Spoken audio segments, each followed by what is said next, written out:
Besides objects, another crucial data structure in Node.js or in JavaScript in general are arrays, like hobbies. An array is defined with square brackets, and in an array you can have any data you could normally use too. You can use strings in there like sports and cooking. You can have numbers in there, and you don't have to use one and the same type in the array. Here we are mixing text and numbers. You could have arrays with just text, just numbers, and so on too, of course. You can use Boolean values, and you can even store objects in there or other arrays. That is all possible. Now here I'll have an array of text though, and you can use for loops to go through that.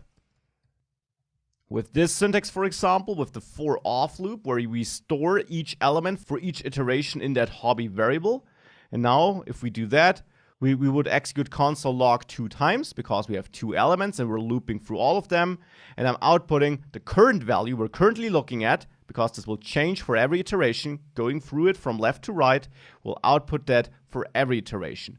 So now if I run this, we see sports and cooking printed in 2 lines because this executes 2 times. So these are arrays. The for off loop is interesting. And it's also interesting that in JavaScript, we got a lot of built-in methods we can use on arrays. So on hobbies, on that array, if I add a dot, my IDE suggests a lot of methods I can use on arrays in JavaScript. And all these methods help me go through the elements in the array, manipulate them, get a subset of that array, whatever I need. Often you'll see map, for example, which allows you to transform an array or transform the values. And map will actually return a new array, so it will not edit the old one, but give you a new one. And we can print that new one here actually.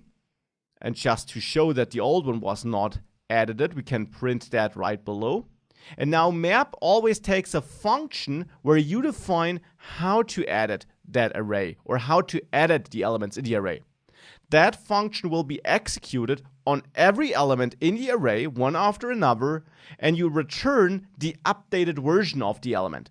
So here we would get our hobby. You can name this however you want. And here I'm using an arrow function with one argument only, hence no parentheses. And in here, I'll return the edited version. For example, here I could take my old hobby string and simply add hobby in a white space in front of that. So I'm simply constructing a new string which keeps the old hobby name, but adds hobby : white space in front of it. And yes, since we only got one statement in that arrow function with a return statement, we can get rid of the curly braces, get rid of return, and just return it like this. This would be the equivalent. And now if I clear this and I run play.js, I see the old array was not edited. That is my second output here. It's coming from this console log, where I console log the original array. But the result of my map here is a new array where I have my edited items with hobby added in front of every item. And this is something you'll see me do quite a bit in this course, use that map method. And as I mentioned, it's only one of the many methods provided here. Always check out the docs on MDN to learn more about all these methods. Link can be found attached to this video. And make sure that you understand how they work, or that when we use one of them in this course, you can quickly look that up in case it's not clear what exactly that does. Though, of course, I will do my best to explain it when we use it. But these are arrays, very important data structures, and some very important methods you can use on arrays.